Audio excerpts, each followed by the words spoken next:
una de las siguientes afirmaciones no es correcta con respecto al cáncer diferenciado de tiroides. Ya me están preguntando de los dos cánceres, papilar y folicular, los de mejor pronóstico. A ver, ¿sí? El carcinoma papilar es el cáncer de tiroides más frecuente. La primera parte de la ley, su pronóstico es mejor que el cáncer folicular, es el verdadero, ¿no? Y dice la afirmación no, la falsa. El carcinoma papilar es un tumor derivado del epitelio folicular, ¿está bien? Generalmente encapsulado y con alta frecuencia de diseminación hematógena, es linfática, ¿no? Eso sería la falsa, ¿no?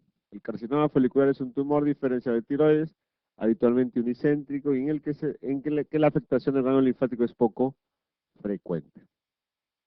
Porque acá la diseminación del folicular es hematógena, ¿no? Por lo tanto, es poco frecuente la infiltración de ganglios.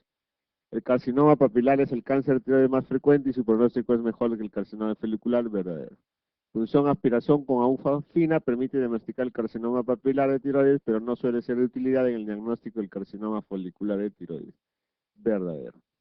El carcinoma papilar de tiroides es más frecuente en zonas ricas en yodo, mientras que el folicular es más frecuente en las zonas con deficiencia del yodo verdadero. Varón de 27 años que tras ser diagnosticado hace 2 meses de feocromocitoma, se le descubre un nódulo tiroideo frío en una gamografía tiroides. En la analítica resulta un aumento desproporcionado de calcitonina plasmática. ¿En qué patología habría que pensar? Si es un nódulo frío, es un cáncer, ¿no? Y está aumentada la calcitonina en el cáncer medular de tiroides, que se asocia mucho al feocromocitoma, es las neoplasias endocrinas múltiples tipo 2, ¿no? Federación Médica Peruana, recuerden, ¿no? Feocromocitoma, cáncer medular de tiroides y un tumor de la paratiroides. ¿No? Lo mismo, las 3 P's NEM1 y en este caso sería esta neoplasia endocrina múltiple 2, feocromocitoma, cáncer medular de tiroides más un tumor de la paratiroides. Por lo menos 2, ¿no? 2 tumores tienen que estar para hablar de una neoplasia endocrina múltiple. Previamente la administración de yodo 131 para destruir el tejido tiroideo residual tras una tiroidectomía por cáncer folicular de tiroides, ¿qué debemos hacer? Cuando el paciente va a tiroidectomía, podría quedar, ¿no? Tumor residual. Entonces, para eso uno administra yodo 131 para destruir, ¿no? Pero como yodo, es un yodo marcado para que pueda ingresar al dentro de la célula y lo pueda destruir, necesita de la TSH. Entonces, tengo que asegurarme que la TSH, ¿no? Esté completamente normal. O si está más alto, todavía mejor para que ingrese más TSH. Entonces, ¿cuál sería la alternativa? Suspender el tratamiento con hormona tiroidea para elevar los niveles plasmáticos de TSH. Podría ser una estrategia, ¿no? Más TSH y se puede ir. Vamos a ver. Aumentar la dosis de hormona tiroidea para disminuir la TSH. Esto sí ¿no? Si yo le doy más antitiroideos TSH baja, no ingresa el yodo radioactivo. Administrar solución de Lugol, tampoco, ¿no? Voy a desencadenar el Wolff-Chaikoff. Evito la captación de yodo. No entra el yodo 131. Falso. Medir tiroglobulina para fijar la dosis de yodo. La tiroglobulina, habíamos dicho que es un marcador tanto para los cánceres diferenciados, para papilar y folicular. Su importancia no es diagnóstica, su importancia es para el seguimiento del cáncer, ¿no? Del seguimiento del tratamiento. Después de la tiroidectomía, la tiroglobulina tiene que regresar a valores normales. Y si en la evolución empieza a incrementarse, entonces uno está sospechando que hay recidiva del tumor. Entonces, la tiroglobulina, así como la calcitonina para el cáncer medular de tiroides, sirven como marcadores para evaluar el pronóstico del paciente, la evolución del paciente, para evaluar las recidivas. Esa es la importancia de estos marcadores más que para el diagnóstico. No variar la dosis de hormona tiroidea para evitar que la TSH varíe.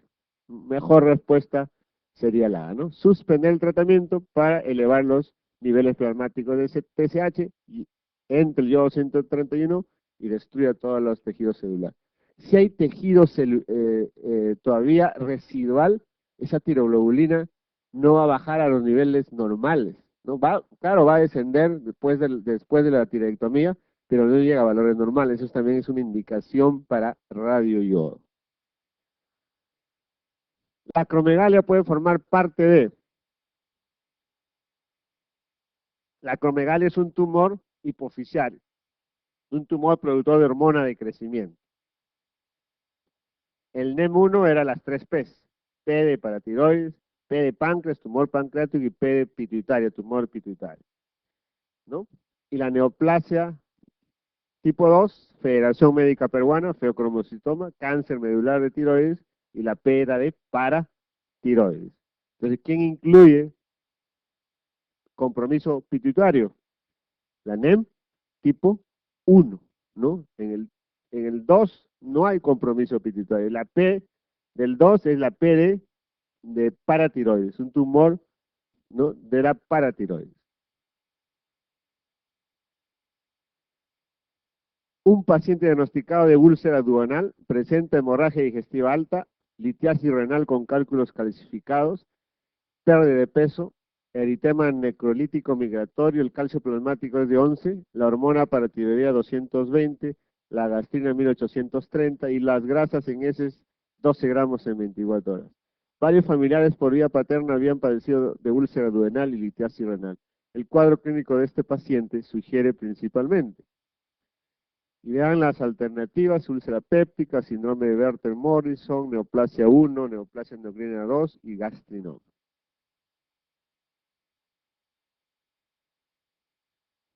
Otro dato importante: cuando una pregunta no está bien formulada, uno puede utilizar ciertos artificios para llegar a la respuesta, ¿no? Sin necesariamente saber, pues, el tema de la pregunta, ¿no? O sea, si le pongo a un abogado a responder y sabe utilizar algunos artificios, podría llegar a responder, ¿no? Sin saber, o aprobar un examen, ¿no? Aprobar, pero no va a sacar una buena nota, ¿no? Si el examen está mal hecho. Entonces hay una serie de características que tiene que tener una pregunta para que el alumno, por el azar, no pueda responder, ¿no? Pero hacer una pregunta de esa calidad no es nada fácil, ¿no? Es bastante difícil. Puedes demorarte una hora tratando de hacer una pregunta de ese tipo, ¿no? Una característica, por ejemplo, es que las alternativas no, no tienen que ser tan diferentes, pues. Porque si acá me hablan de una úlcera, acá me va la neoplasia, ¿no? Entonces ya me estoy inclinando, definitivamente eso se debe evitar. Otra cosa, que el error que se comete a veces, la alternativa se repite varias veces, esa debe ser la respuesta, ¿no? El tema, por lo menos el tema, porque a veces uno está, pucha, ¿qué me están preguntando, no? ¿De qué estamos hablando? Entonces, acá lo que se repite más es la neoplasia endocrina múltiple. Ese debe ser el tema de la pregunta. Veamos. Tiene litiasis renal, con cálculos calcificados. Tiene hipercalcemia, el calcio normal es de 8 a 10, acá hay hipercalcemia. La paratormona está elevada y la gastrina también está elevada. Entonces tengo calcio alto, paratormona alta, ¿qué es? Hiperparatiroidismo primario, ¿no? La causa más frecuente, un tumor de la paratiroides. Y que cursa, el cuadro clínico que cursa es con litiasis. Y tiene gastrina elevada. Este es un gastrinoma, ¿no? En los gastrinomas producen valores elevados de gastrina. Y los gastrinomas es el síndrome de Solingen-Ellison. Por lo tanto, cursan con úlceras, ¿no? Úlceras gástricas múltiples. Y este paciente viene con úlcera duodenal. Uh, Esteatorrea, ¿no? En el límite, en realidad, por el que se considera esteatorrea más de 13 gramos en 24 horas. ¿Eh? Está en el límite, ¿no? Los pacientes con síndrome de Solingen-Ellison cursan, uno, úlceras múltiples a nivel gastroduodenal. Segundo, sin diarrea crónica con mala absorción. Esa es una de las dos manifestaciones por el cual puede acudir un paciente con un gastrinoma o síndrome de Solinger-Ellison. Entonces, Ya tenemos dos tumores, pues un gastronoma, que es considerado un tumor pancreático, y otra P, un tumor de la paratiroides. Entonces, ¿qué cosa es? Un gastrinoma solo no puede ser, ¿no? De hecho, es un MEN1 o un MEN2. ¿Cuál es? Dos, necesitamos feocromocitoma, ¿no? Por lo menos, o un cáncer medular de tiroides si no tenemos, ¿no? Tenemos una P, que es de paratiroides, ¿no? Y la otra P, que es de páncreas. Por lo tanto, es un MEN1, las dos P's. ¿No recuerden? De las tres P, por lo menos tienes dos P's, ¿no? Señale cuál de los siguientes hechos no está presente en el síndrome de neoplasia endocrina múltiple tipo 1. Hiperplasia de la paratiroidea de las cuatro glándulas. Sí, pues, una P de paratiroides. Puede haber diátesis ulcerogénica por hipergastrinemia, por un gastrinoma, la otra P de tumor de páncreas, puede ser.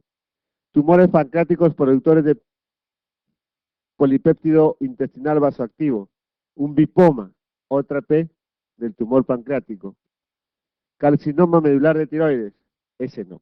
El, el feocromo, o el cáncer medular y feocromocitoma es del NEM2, no es del NEM1. Adenomas paratiroideos puede ser en el NEM1 y NEM2, ¿no? Entonces, lo que no está presente es el carcinoma medular tiroideo y tampoco el feocromocitoma, que puede ser otra pregunta. El feocromocitoma tampoco está en el NEM tipo 1. La determinación de tiroglobulina sérica tiene mayor utilidad en el seguimiento de pacientes. Tiene que ser, este es un marcador de los cánceres diferenciados, ¿no? El papilar y el folicular. Entonces tiene que ser la A o la B, ¿no? En anaplásico no tiene marcador. El Riedel, este no es un cáncer primero.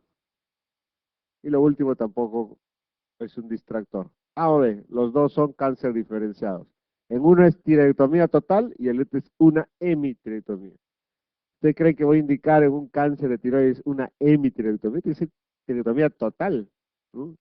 Y hay intraoperatorios, si el cirujano ve que hay compromiso de ganglios linfáticos adyacentes al tejido, va a tener una limpieza total radical, ¿no? Entonces, la alternativa sería la A, ¿no? No, el tratamiento no es hemitiroidectomía, es falso, es tiroidectomía total, incluso más radioyodo, no dependerá cómo el cirujano encuentra la extensión de la enfermedad intraoperatoria.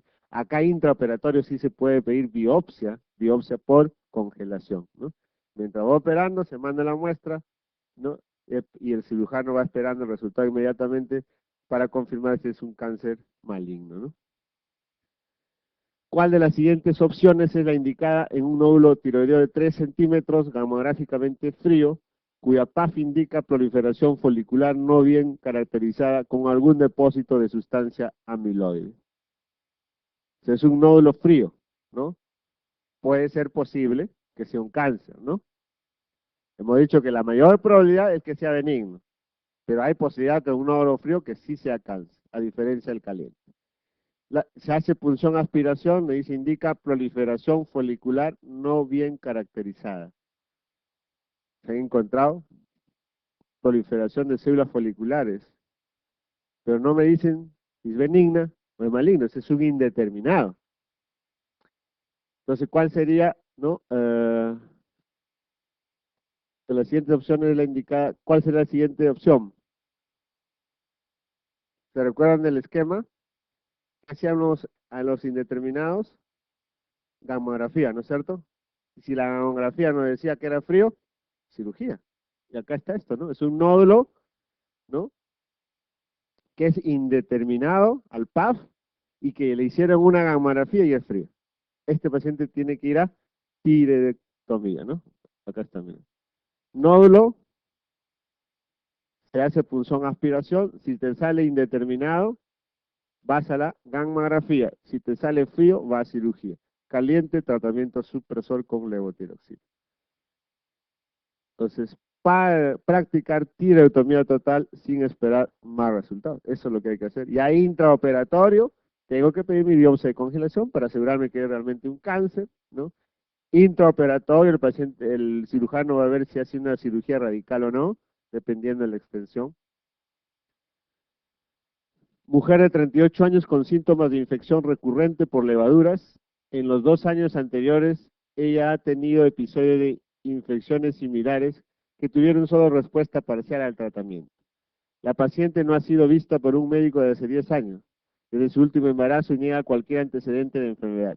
Ha sido obesa en su vida adulta, llegando a pesar 110 kilos y recientemente ha perdido 4,5 kilos de peso. Además, presenta nicturia desde hace varios meses. El examen físico muestra una presión arterial alta, 145/95, obesidad, hallazgos compatibles con candidiasis vaginal. ¿Cuál de los siguientes enunciados sería el mejor test usado para el diagnóstico de diabetes?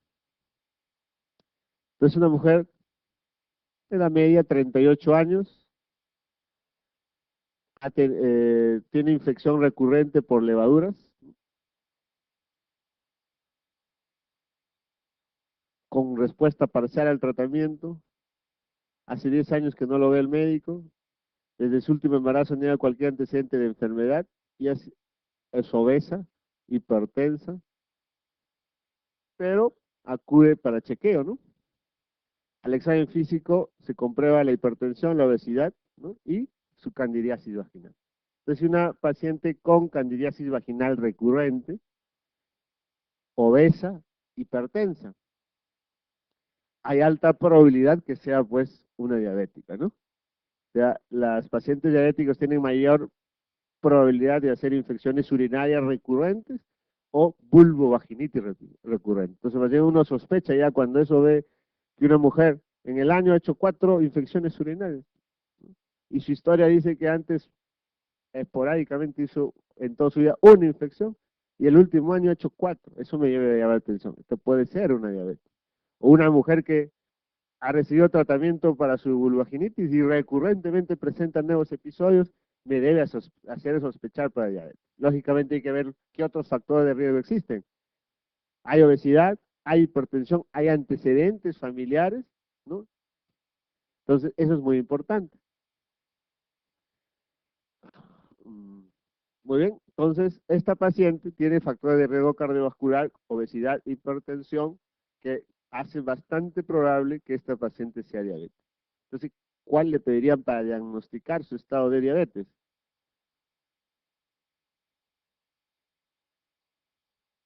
Ella o acude al médico por la vulvovaginitis, ¿no? O sea, desde el punto de vista metabólico de diabetes, está asintomático. O sea, no encuentran ustedes las 4 P's: poliuria, polifagia, polidipsia, pérdida de peso. No hay. Es una paciente asintomática. En ese contexto, ¿qué le pedirían? Glucosa al azar, esto sería, ¿no? En el momento, ¿no? Se llega el paciente, sin importarme a mí si es postprandial o está en ayuno, yo le puedo pedir una glucosa en ese momento. Y ese es el diagnóstico. ¿Sería correcto una paciente asintomática? ¿No? Tiene alta posibilidad de error, pues, ¿no? ¿No? Excepto que en el azar me salga más de 200, ¿no? Entonces, al azar más de 200, ya el diagnóstico sería de diabetes. Pero si esta paciente está asintomática, ¿no? Entonces acá viene un dato importante. ¿A partir de qué cifra de glicemia ya la paciente tiene síntomas de hiperglicemia, ¿no? Poliuria, polidipsia. ¿A partir de cuánto? 180 miligramos por decilitro, que es de la tasa de filtración glomerular para la glucosa. A partir de 180, normalmente no tenemos glucosuria, pero cuando superamos los 180 aparece glucosuria. La glucosuria estimula la diuresis osmótica, aparece poliuria, y si hay poliuria aparece polidipsia, ¿ok? Entonces, encima de 180 aumenta la probabilidad de ser sintomático. Y ya después depende pues de la condición de cada paciente. Algunos llegando a los 180 ya presentarán síntomas, otros encima de los recién de los 200, ¿no? O encima de 250 algunos. Va a depender ya de la respuesta idiosincrática de cada paciente. Pero lo que sí es cierto, encima de 250 sí van a ser sintomáticos. Entre 180 y 250 ya hay posibilidad que aparezca síntomas. La intensidad del síntoma ya va a depender de cada paciente, ¿ok? Entonces, si un paciente está asintomático, probablemente tenga menos de 200, 250 de glicemia. Entonces, pedirle un al azar, ¿no? No es muy específico. Además, ¿cuál es el apuro? Si está asintomático. No hay ningún riesgo. En cambio, es diferente si el paciente vendrían con las 4 P's: poliuria, polifagia, polidipsia y pérdida de peso. Y así ya está 3 semanas. Ese sí es un riesgo. Ese paciente en cualquier momento puede desarrollar una cetocidosis o un hipermolar. Ahí sí el diagnóstico tiene que ser inmediato, porque no sabes si de repente en 24 horas te desarrolla y te aparece en emergencia. Ahí sí tiene que ser una glicemia alzar inmediatamente. Alta posibilidad, pues si ya está con la 4P, es que tenga más de 200, definitivamente, ¿no? Ese sería otro escenario clínico. En ese escenario, glucosa al azar. En un asintomático, puedes pedir glucosa en ayuno, le dice que el paciente venga al día siguiente, después de mínimo 8 horas de ayuno, 8 a 12 horas, y le haces una glicemia en ayunas. Y la otra posibilidad es una hemoglobina glicosilada. La hemoglobina glicosilada recién entra a tallar en el diagnóstico después del 2011, ¿no? La Asociación Americana de Diabetes, la ADA, en el 2011, incluye recién a la hemoglobina glicosilada como diagnóstico. Antes de eso se utilizaba solamente para evaluar el control metabólico, el tratamiento del paciente. Pero a partir del 2011 ya interviene la hemoglobina glicosilada. Entonces reviso las alternativas. Acá hay determinación de los niveles de hemoglobina glicosilada. Uh, Esto ya lo hago pues en un paciente que ya está en tratamiento. Puede ser un basal, ¿no? Pero acá me dice cuál es el test para el diagnóstico, ¿no? Y medir hemoglobina glicosilada puede servir, puede servir. Vamos a ver, test de tolerancia, con 50 no se hace, el test de tolerancia se hace con 75 gramos de glucosa. Y lo mismo va a pasar a la alternativa A, que me dice 100, anulamos. Medida de glucosa sanguínea después de ayunar durante toda la noche. Esto puede ser, o puede ser la D, ¿no? Dosar los niveles de hemoglobina glicosilada. Entonces tengo dos alternativas acá. Esta pregunta, ¿no? Fue hecha antes del 2011, ¿no? O sea, en la actualidad, esta pregunta tendría dos respuestas, pues, ¿no? ¿Podría yo pedir hemoglobina A1C, como dice el consenso? ¿Puedo pedir una hemoglobina? Es más, todavía, una de las ventajas de la hemoglobina glicosilada es que no necesita estar en ayunas, ¿no? No necesita, puede ser en un postprandial. No, entonces es una de las ventajas, pero la desventaja también es que es mucho más cara que una glucosa en ayuno. Por lo tanto, si bien es cierto que a la actualidad puedo pedir los dos, ¿no? El de mayor uso clínico, eh, por la facilidad y también por el costo, ¿no? Es la glucosa en ayunas, ¿no? Miren, acá están las 3 pruebas que yo utilizo para hacer el diagnóstico de diabetes: la glucosa en ayunas, test de tolerancia a la glucosa y la hemoglobina glicosilada. Esta última es a partir del 2011, ADA 2011. Y acá están los valores. Una glucosa en ayunas normal entre 70 y 109, intolerante 110, 125 y diabético más de 126. Test de tolerancia menor de 140, en 140 y 199 intolerante y diabético más de 200. Y acá también aparece lo mismo para la hemoglobina glicosilada, que considera diabetes mayor de 6.5%. Muy bien. Miren, acá hay dos intolerancias. Uno cuando hago glucosa en ayunos y otro cuando hago el test de tolerancia a la glucosa. La verdadera intolerancia es esto, pues el test de tolerancia a la glucosa. Entonces el gol estándar, la prueba definitiva para diabetes, es test de tolerancia a la glucosa, que tiene mayor especificidad y sensibilidad. El problema es que el paciente pues tiene que estar, ¿no?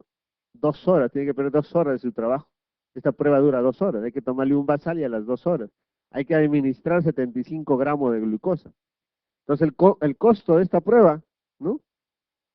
O sea, no solamente es el uso de reactivos, sino el tiempo que pierde ese individuo en trabajar, ¿no? Esto se ha calculado en 10 o 15 veces más que una glucosa basal. Entonces, por eso que usualmente no usamos test de tolerancia a la glucosa para hacer el diagnóstico de diabetes mellitus. Solamente hay dos indicaciones que lo vamos a mencionar enseguida.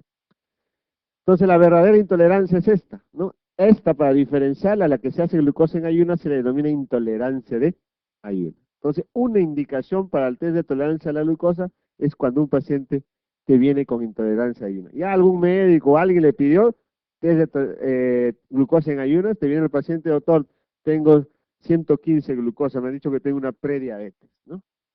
Entonces, tienes que corroborar ese diagnóstico.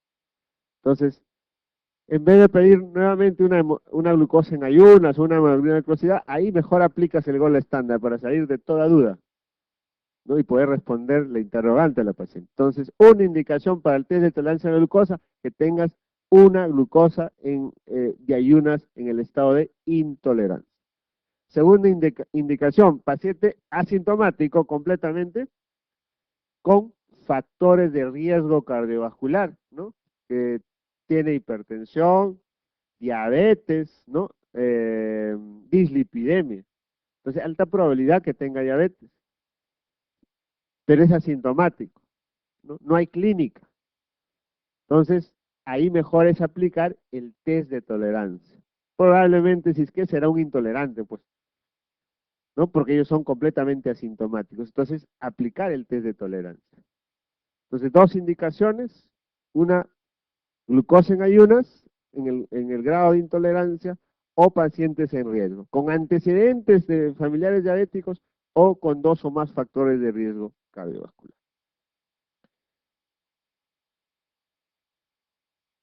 Acá están los criterios diagnósticos.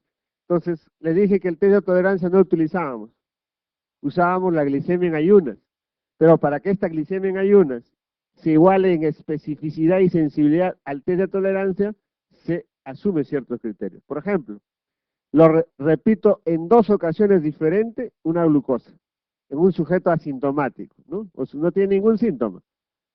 Entonces, dos veces glucosa en dos ocasiones diferentes mayor de 126, me hace el diagnóstico de diabetes.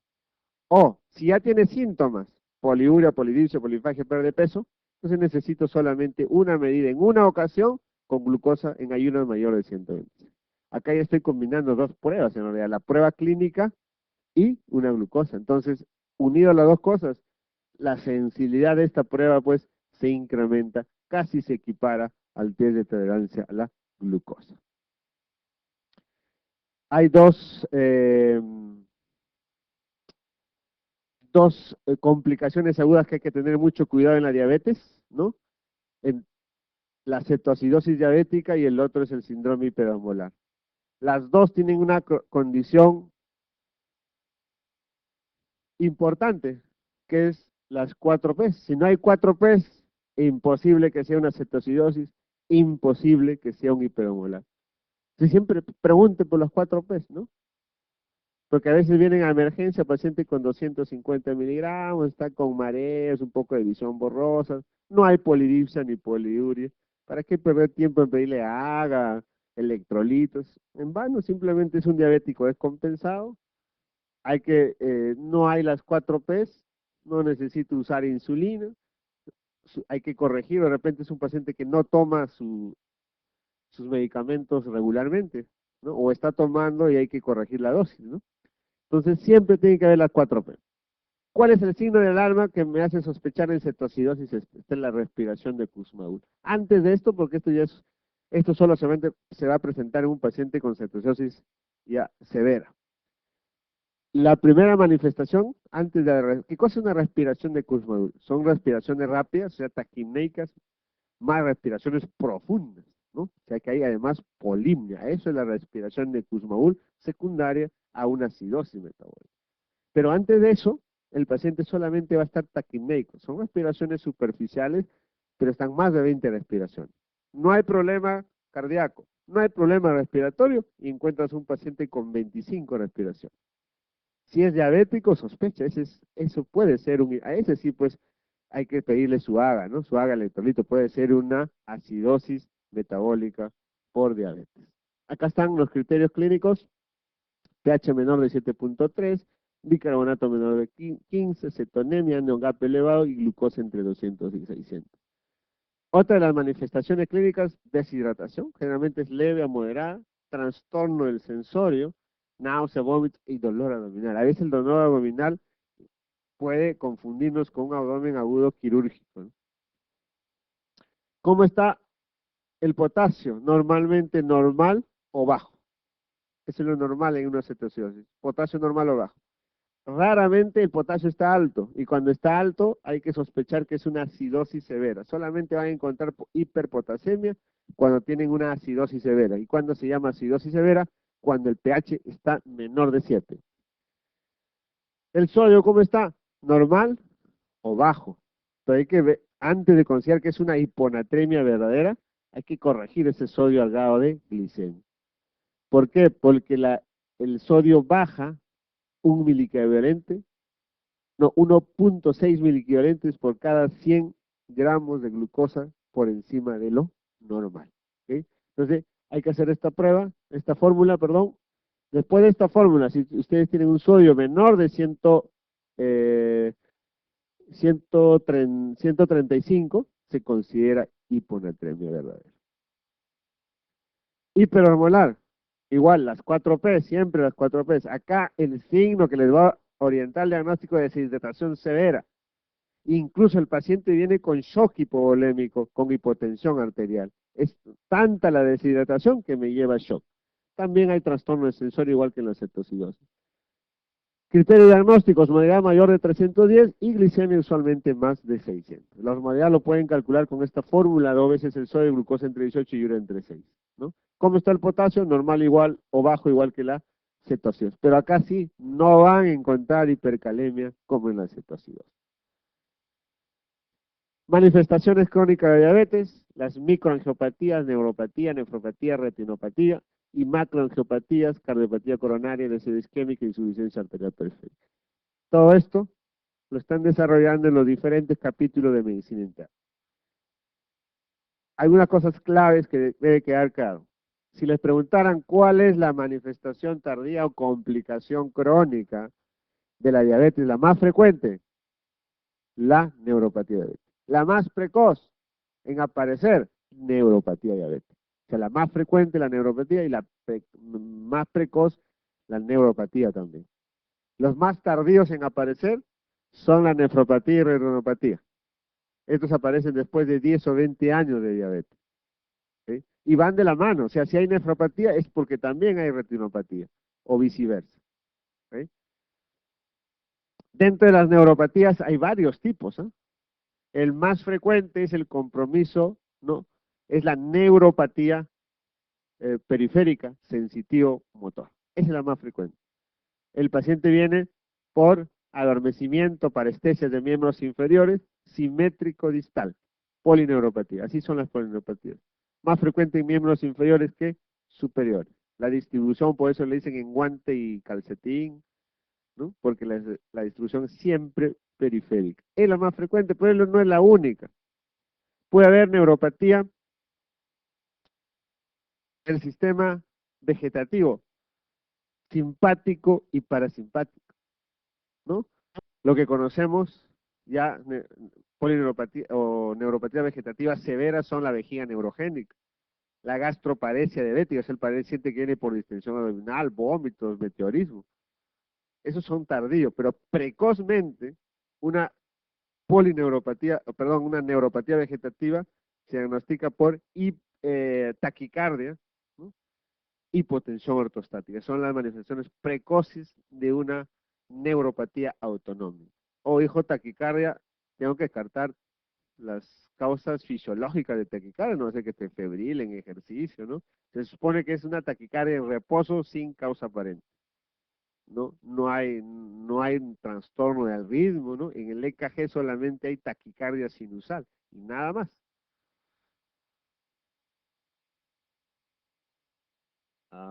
¿Qué más? Hay también neuropatía de los pares craneales, ¿no? ¿Qué par craneal se compromete? Los oculomotores, tercero, cuarto y sexto par. El más comprometido es el tercer par. El clásico paciente que le va a venir es paciente que en forma aguda presenta tosis palpebral. Así viene, tosis, solamente tosis, no hay asimetría facial, no hay hemiparesia, nada. Solamente tosis de palpebral. ¿En qué contexto, en qué escenario? Paciente diabético descontrolado, irregular. O sea, glucosas más de 200. ¿No? Y ojo, este tipo de neuropatía, la neuropatía de los pares craneales, Así como aparece en forma aguda, también desaparece rápidamente. Controlan ustedes la glicemia y desaparece espontáneamente la neuropatía. A diferencia de la polineuropatía sensitivo-motor, de la neuropatía autonómica, que esos son bien difíciles de tratamiento, ¿no? No se logra la mejoría completa, pero sí de los pares craneales. Muy bien. En las macroangiopatías, cardiopatía coronaria, que hay que recordar que es subclínico asintomático. El paciente no viene por una angina, no viene por un dolor torácico, viene por otros síntomas. De repente desarrolla un infarto agudo de miocardio y el paciente viene por sudoración, sensación de desvanecimiento, lipotimia, hipotensión arterial, pero no por dolor. Uno le pide el EKG, ¿no? Compatible con un infarto en miocardio. Entonces recuerden que los diabéticos, el dolor no es muy evidente. Tratamiento. Hay 4 grupos de drogas, hay que conocer el mecanismo de acción y la indicación, de ahí vamos a deducir. Primer grupo de medicamentos que disminuyen la glucosa en la sangre. ¿Por qué? Porque estimulan la captación de glucosa por el tejido periférico, ya sea por el tejido celular subcutáneo, tejido adiposo, el músculo o el hígado. Dos drogas. La biguanidas, como la metformina, y las tiazolidionas. ¿Qué hacen entonces? Disminuyen la resistencia a la insulina. Por eso favorecen la captación de glucosa por los tejidos. Entonces, ¿cuál será la indicación de estas drogas? Paciente diabético obeso. Los obesos tienen alta resistencia a la insulina. Entonces, todo obeso debería empezar tratamiento de primera elección, una biguanida, metformina, droga más barata, pocos eventos adversos. Y segunda elección, una tiazolidiona. Es mucho más cara. Felizmente ya hay genérico ahora, ¿no? Pero igual, una biguanida, pues, ¿cuánto estará? 30 céntimos, 50 céntimos. Una tiazolidona debe estar a 2 soles, pues, ¿no? Entonces, todavía sigue siendo el doble o el triple de tratamiento. Antes era la diferencia abismal, ¿no? Si tú conseguías a 50 céntimos una metformina, una tiazolidona estaba a 10 soles, ¿no? Entonces era bien difícil manejar así. Pero ahora no, podemos usarlo, ya no es tan caro, pero tampoco es de primera elección, ¿no? ¿No? O sea, no es mejor que una metformina, es de segunda elección si hay intolerancia a una metformina. O en todo caso no puedo usar una metformina. ¿En qué casos no puedo usar metformina? Está contraindicado en la insuficiencia renal, no puedo usar, ahí sí puedo usar una tiazolidona. El otro grupo de drogas, medicamentos que aumentan la producción de insulina por el páncreas, los secretagogos. ¿Quiénes son? Las sulfonilurias. Estas nuevas drogas, los inhibidores de la dipeptidilpeptidasa, ¿no? Que también estimulan la secreción de insulina, y las glemides. Son 3 medicamentos que se pueden usar en diabéticos con índice de masa corporal normal. No, acá no hay mucha resistencia a la insulina. Y el otro mecanismo de acción es aquellos fármacos que inhiben la captación de glucosa en el intestino. Inhiben las enzimas, las disacaridasas que existen en la mucosa intestinal, entonces evita la absorción de los disacáridos tipo la glucosa. ¿Cuál es la indicación entonces? Es en la hiperglicemia postprandial. Ahí es la indicación, la carbosa.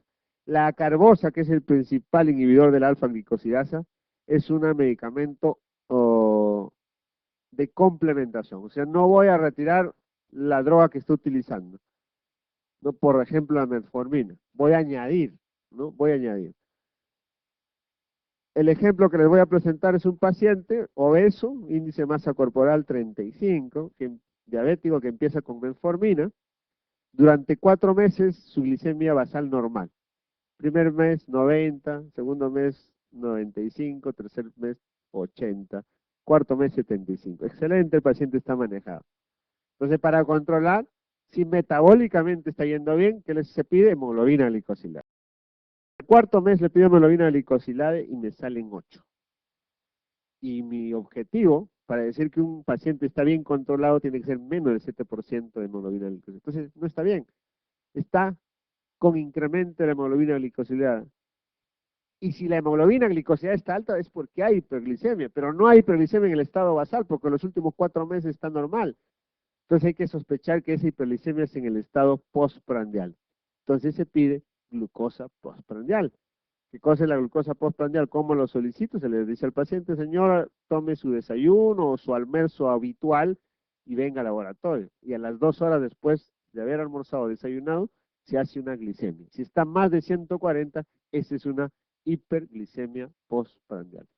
Entonces, ojo, que tiene que ser con el alimento que normalmente está acostumbrado a comer. No es que ese día haga dieta, ¿no? Porque si hace dieta ya el resultado no es fidedigno. A eso se denomina hiperglicemia postprandial. Entonces, ¿qué quieres? No voy a retirar su metformina, que el sujeto está bien, la metformina está cumpliendo su rol. Ahí hay que agregar la acarbosa 3 veces al día antes de las comidas. Y con eso debo eliminar la hiperglicemia postprandial. Entonces, esta es la pregunta anterior. La respuesta sería glucosa en ayunas. Uno, porque esta pregunta es antes del decreto 2009-2010, antes cuando todavía no estaba el consenso, por lo tanto, la alternativa correcta era glucosa en ayunas. Ahora, si esta misma pregunta me lo hacen ahora, ya la respuesta también podría ser la B, ¿no? Entonces ya tienen que cambiar el modo de preguntar, ¿no? Porque si no sería una respuesta incorrecta. Si el paciente está con las 4 P's, recuerden, ahí sí, inmediatamente glicemia al azar. ¿Okay? Un asintomático, incluso en este asintomático, con, con factores de riesgo cardiovascular, ¿no? Tiene 12, ¿ya? Acá incluso, si es asintomático, no tiene diagnóstico, acá tendremos que aplicar el gol estándar, ¿no? Un test de tolerancia a la glucosa, ¿no? Eso sería mejor todavía. Pero se hace con 75 gramos de glucosa, no se olviden. Mujer de 46 acude a su examen médico anual, presenta solo hipertensión límite, prehipertensión en su historia clínica y obesidad moderada. Su historia familiar contempla hipertensión y diabetes. La paciente no sigue las recomendaciones de cambio de su estilo de vida. Hoy se le encuentra una presión de 140/92, un índice de masa corporal de 27, al examen presenta acantosis negricas en el cuello, se realiza una glicemia en ayunas resultando 140. ¿Cuál es el diagnóstico más probable de la paciente?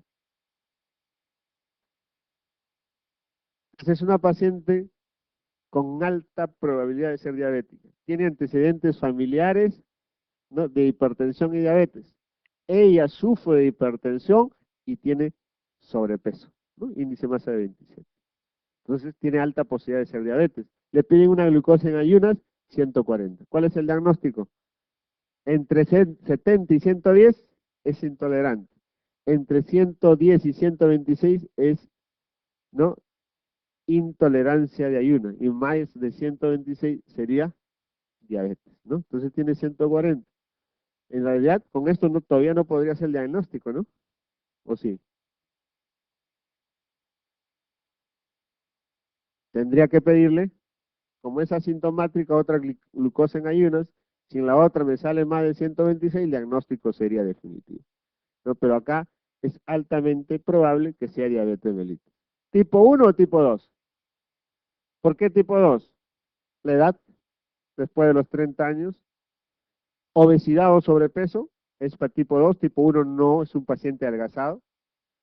Antecedentes familiares de diabetes para tipo 2. Tipo 1 no tiene antecedentes familiares de diabetes, ¿no? Esas 3 características importantes. Entonces, para el tipo 2, encima de los 30 años, presencia de obesidad y presencia de antecedentes familiares. Paciente de 60, obeso, con diagnóstico de diabetes tipo 2 desde 25 años, que durante el tratamiento de su enfermedad ha ido incrementando los niveles de insulina para tratar de controlar los valores de glicemia.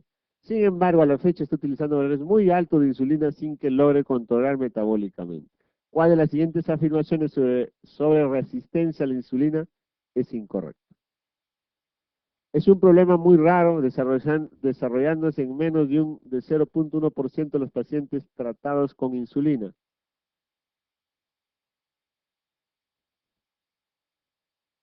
A ver, se define arbitrariamente como el requerimiento de 30 unidades o más de insulina diarias para controlar la hiperglicemia y evitar la azúcar. Uno sospecha cuando hay resistencia, cuando ya estoy usando más de 30, ¿no?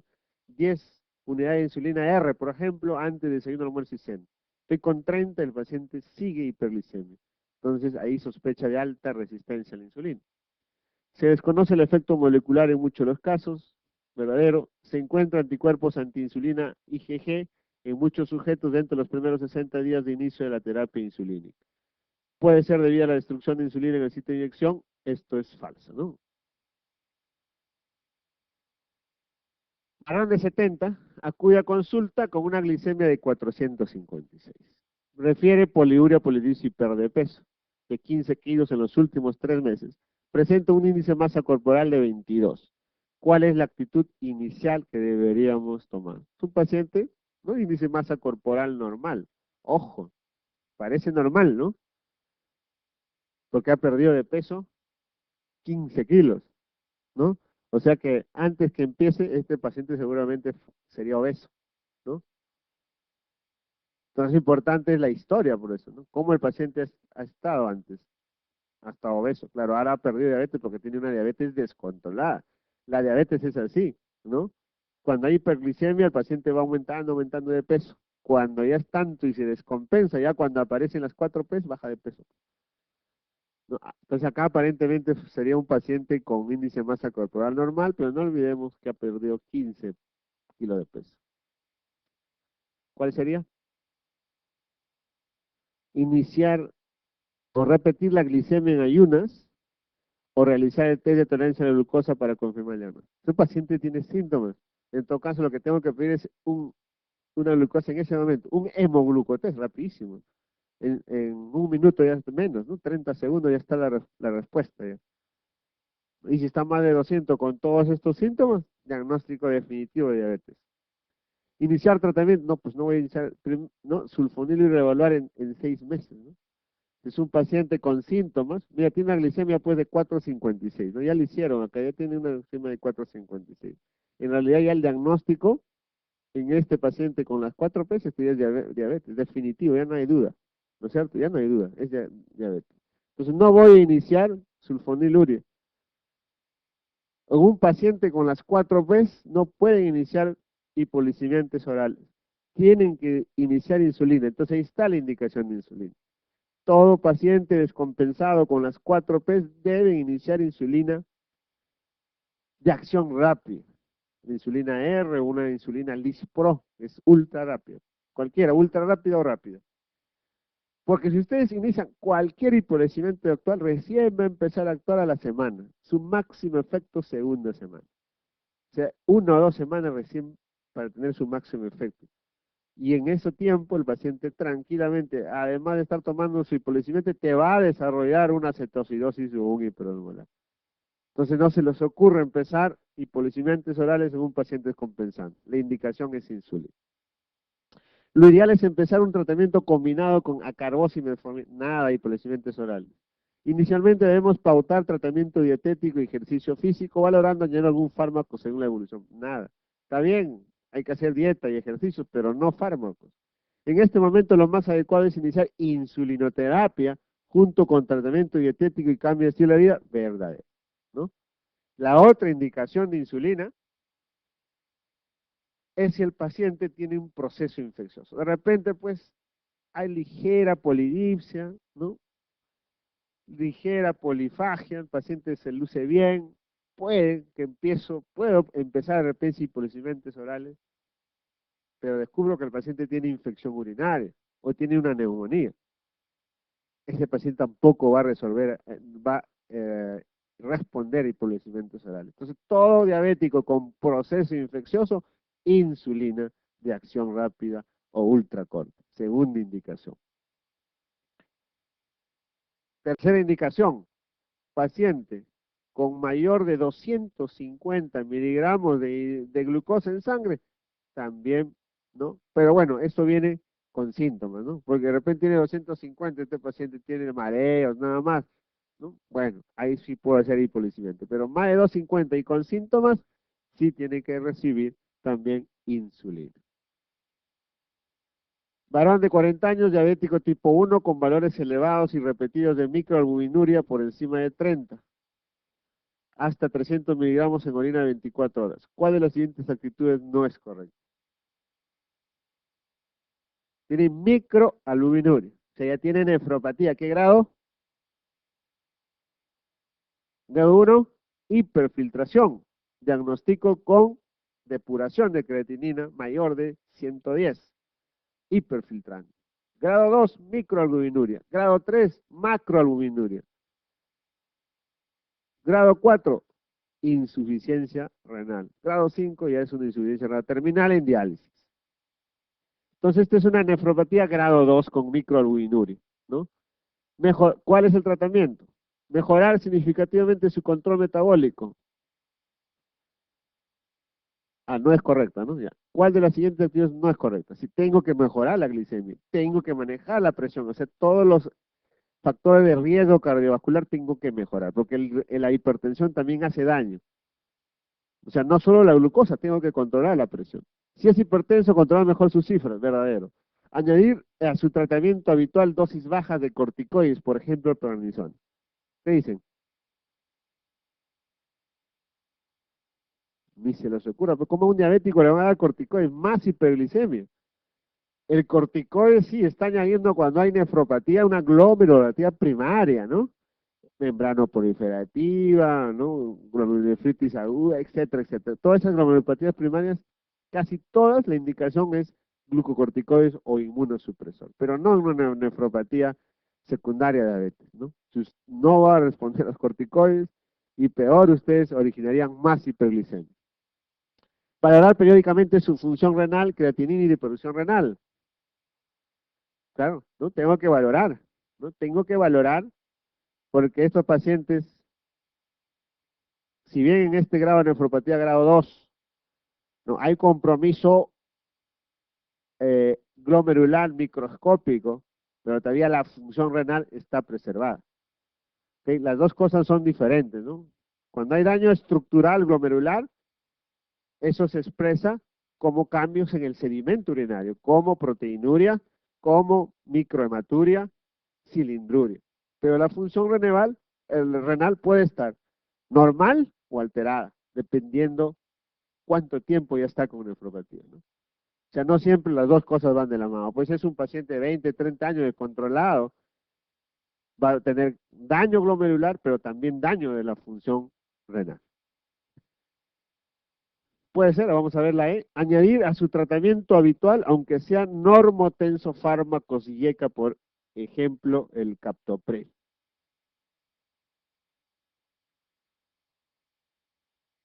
Eso es verdadero, ¿no? Los inhibidores ECA se utilizan ¿para qué? ¿No? Se utilizan para disminuir proteinuria, ¿no? Disminuir proteinuria. Y el otro dato a largo tiempo de estos fármacos es que disminuyen la probabilidad de llegar a insuficiencia renal. La son más tardías, demoran más en llegar a insuficiencia renal y diálisis. Por eso se considera como nefroprotectores. Entonces lo falso es la C. Son fármacos que disminuyen la resistencia a la insulina. ¿Cuál? Las dos, ¿no? Las tiazolidionas más la biguanida. Las tiazolidonas aumentan la captación de glucosa por el tejido adiposo y el músculo. En cambio, la biguanida, como la metformina, por el hígado.